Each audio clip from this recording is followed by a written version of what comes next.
Why representing your Latino culture is so important to you? First, I'm Puerto Rican, Boricua. Uh, my mother is Puerto Rican and American Black, and my father's Puerto Rican. Um, it's important to me because it is truly a part of my identity and who I am as a human being. In that I was very much raised in the culture, the socialization, the food, the music, you know, all of it.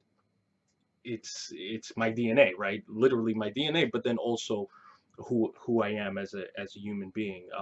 The decisions I make, the fact that I speak with my hands, um, the way I see life, a large part of the way I see life, and how I share it and how I represent it is I I take a lot of the values that my family gave me, in terms of respect for others, love for your culture, love for humanity, always giving first, and that part. And then I also educate, so that's how I represent. I conduct myself as any decent human being would, but if someone has a question or has a thought about about the culture, about the music, about the people, about my accent, which is New York and uptown from Washington Heights, right? So if someone has any kind of thoughts or fogginess around Puerto Rican culture and Latino culture, I try to educate them as best I can. I think the other part of that is sharing. So, you know, I'll share music or share food, or definitely share coffee, right? With with friends and even strangers, right? To try to kind of bridge that gap. I think once someone understands, and also it's a good point, share history. So the island of Puerto Rico has a tremendous and very rich history. Uh, Puerto Ricans of the diaspora here in the States, and especially New York, have an also very rich and complex history tied to the island, and then separately here. And then there's another level of that kind of speaks to Spain, Portugal, Spain especially, and other Spanish-speaking countries and other countries in Central and South America. So there's a much larger question, right? I probably went too far in answering it. There's a much larger question on representing a culture, but I feel representing your culture is representing my culture is important to me because I get to share. I get to share and educate, and I love that part. And I love that part.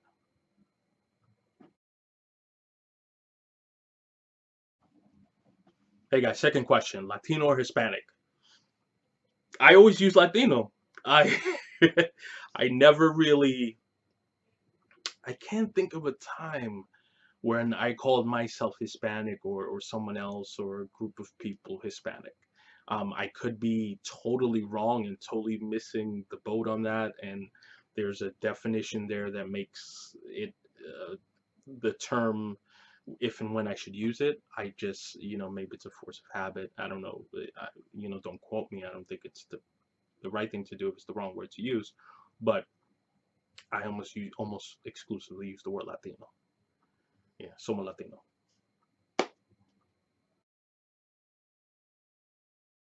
So, hey guys, someone asked me about growing up in a Latino neighborhood. This is a good one.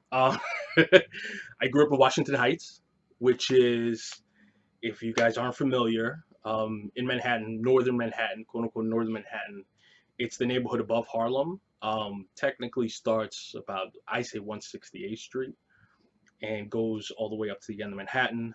Above that, above Washington Heights, is a place called Inwood, which is its own special place, which is still Washington Heights, right? So, I mean, I loved it. I loved growing up. Predominantly Dominican neighborhood, so I'm Puerto Rican. Yes, there is a cultural difference. Yes, there is a bit of a language difference.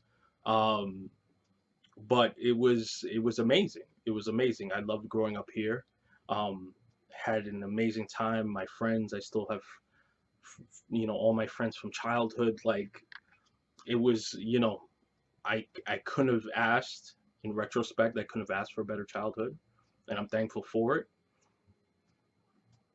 The flip side of that is I did grow up during the 80s and 90s in Washington Heights, which is the wild cowboy days, drug wars, crack wars. I mean, just like crime, right?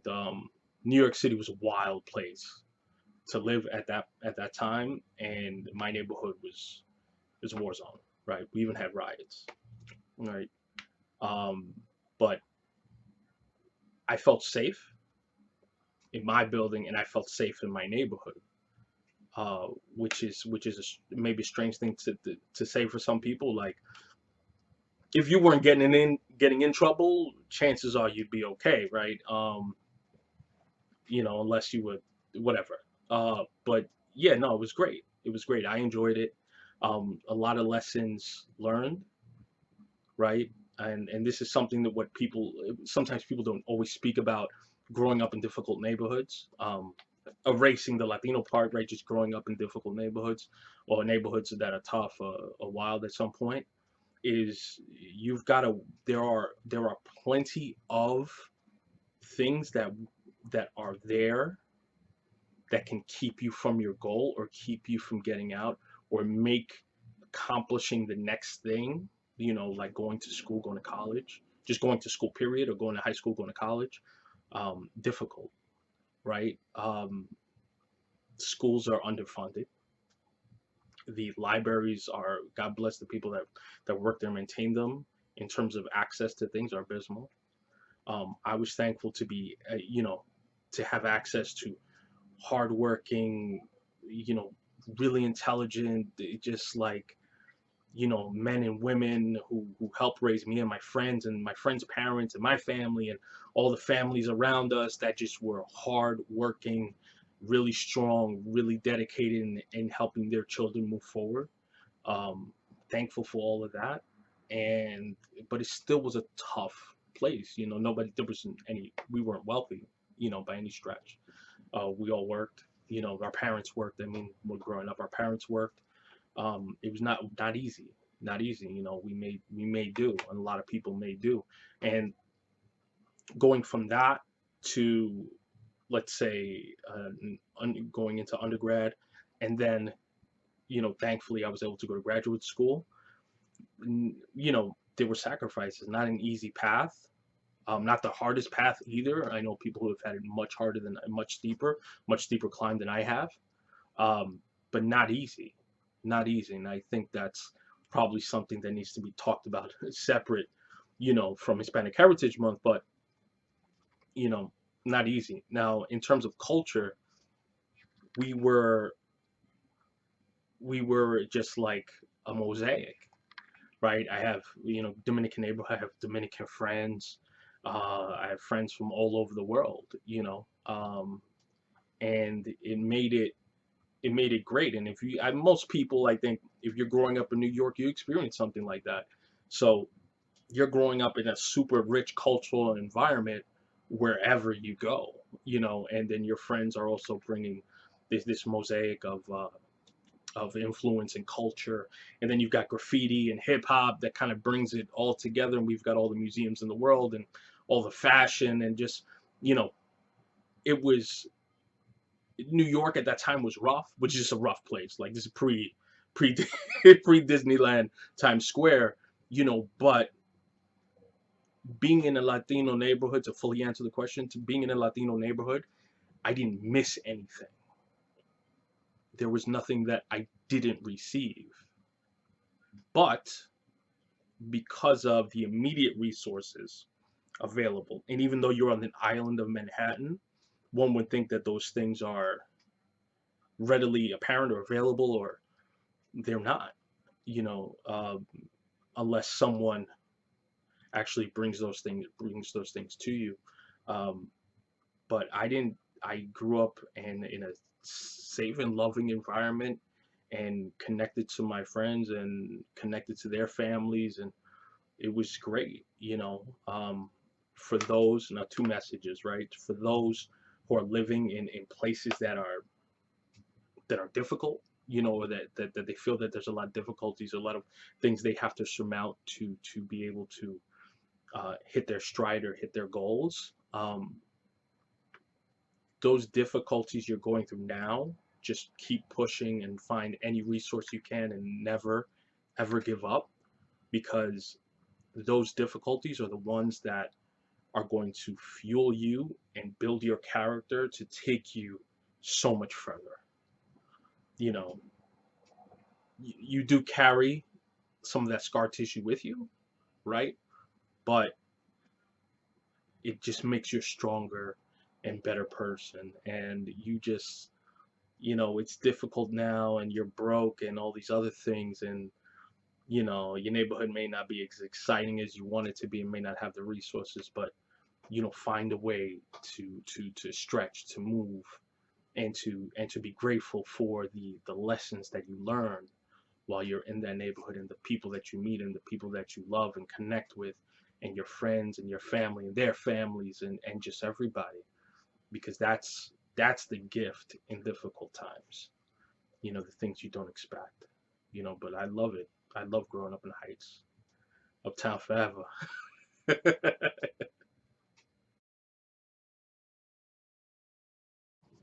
So, one of the questions is, are have you faced any challenges being of mixed race? Wow, super deep question, right? Um,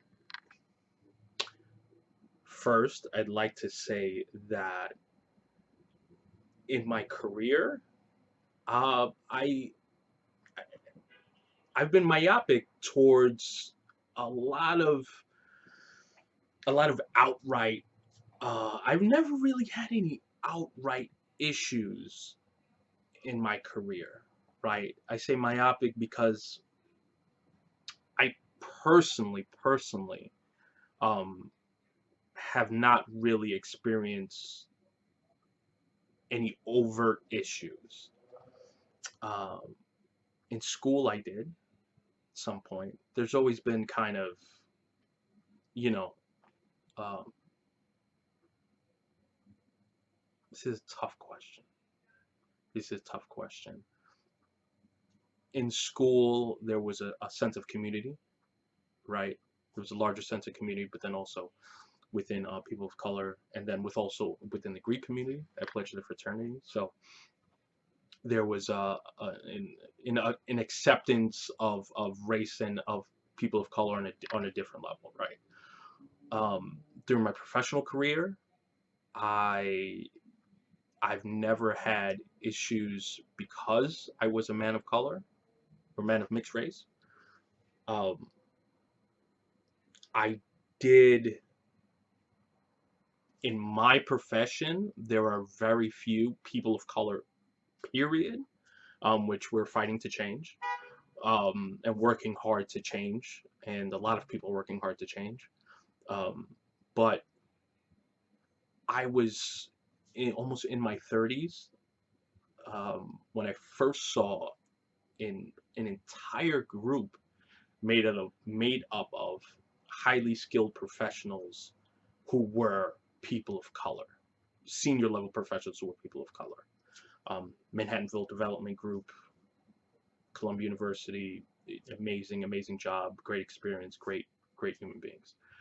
Um, but that is not to say that I was in other offices where there were a few minorities, but I was treated amazingly and given every opportunity and supported, and when doing dumb stuff, tolerated, right? Young and early in my career, and I've received help and guidance from literally every race and you know um, every age group, every background, just everything. I've received help along my path. So I didn't, there wasn't like, oh, you're Puerto Rican and black, like, you can't sit with us. It wasn't that. It wasn't that at all. Um, when I was young, it was, it was different. It was a different interaction completely because you're you're maybe two black for the Latinos and two Latinos for the blacks, and it's an interesting dynamic, and it's interesting, and I've always had my group of friends, and um you know and we were always close, and I grew up in Washington Heights, which primarily Dominican neighborhood, um and which was cool. I mean, it was never, I don't think it was ever that. It was, if there were barriers, they were personal. I don't think they really had to, you know, it wasn't enough to be like, I want to deny a part of my culture, or I have to less identify with this part of my culture to fit in. It was never that. And at home, um, if I could say, it was literally 50-50 down the middle in terms of cultural understanding and history.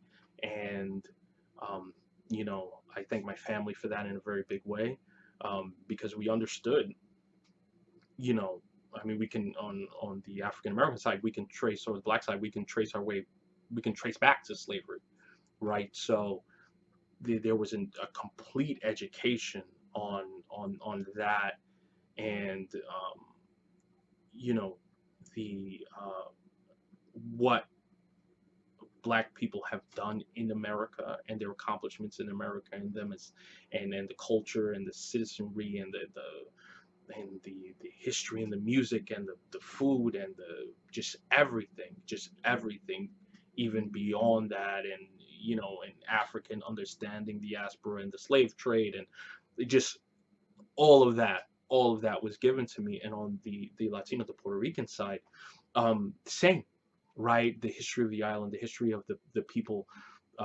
coming here, the history of our relationship with the United States and with Spain, and other Latin American countries, and with revolution, and just all of those, and the music, the music, right?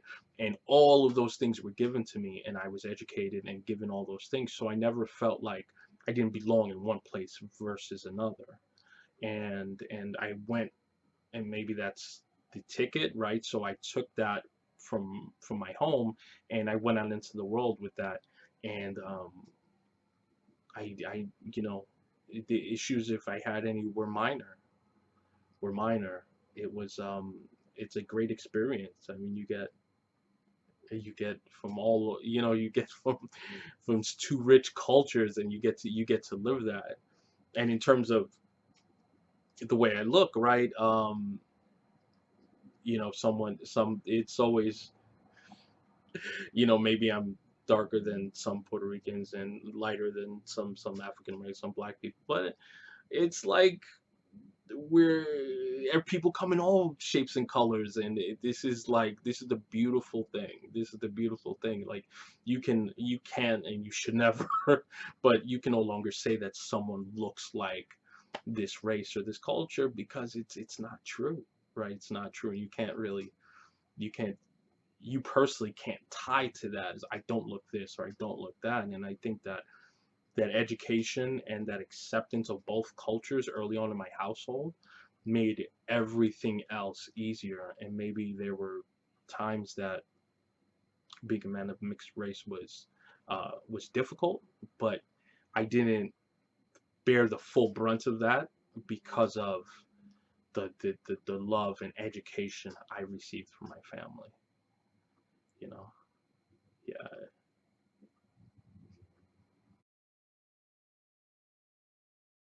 Hey everyone. So another question: have I ever experienced bullying, or or people teasing me because of my nationality? Um, yeah. I think if you grew up in the 80s and 90s as a kid in New York, um, you're gonna get bullied. You're gonna get teased. You're also probably gonna learn how to fight, uh, and you're gonna go through it. I'm fair. I guess I wouldn't even know what my skin color is. I'm tan, whatever. somewhere in the middle. And I would get it from I would get it from Latinos, right? Other Puerto Ricans. Oh, you fake Puerto Rican. Oh, you're not this, you're not that, because I didn't look like a lot of my, fair skinned Puerto Rican friends. Like, not all Puerto Ricans look like Mark Anthony. This is that's just the truth, right?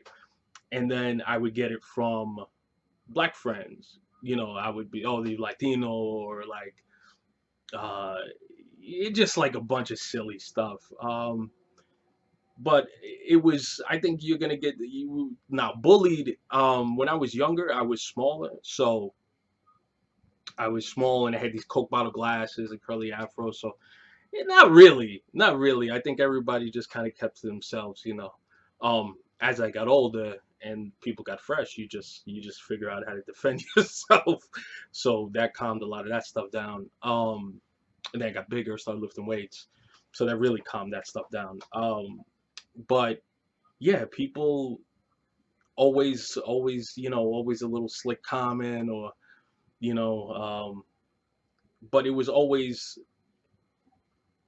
either a stranger or it was a friend teasing. I can't really think of an instance. Well, no, no. I've gotten into fights over people saying racist things when I was much younger, and um, but it was those times were very few. Those times were very few. It's when you grow up in New York, it's a melting pot, and it's literally, even though I grew up in like a Dominican neighborhood, Latino neighborhood, it's I had friends from every single shade, color, nationality, since from growing up. So a lot of that stuff just kind of goes out the window. I mean, people tease it, people play with the dozens, or they diss each other, or give me mine, and just New York stuff, or just like kid stuff, but everybody was in the same economic band. You know, everybody was everybody grew up. You grew up next to each other, so you shared cultures, you shared food, you shared language, you shared music, and hip hop and graffiti and all that stuff. It brought everybody together, so it really didn't even matter beyond that. But short answer, I've been teased and I've been bullied, but it didn't last for too long. Very isolated incidents. Very isolated incidents. Great question. Great question.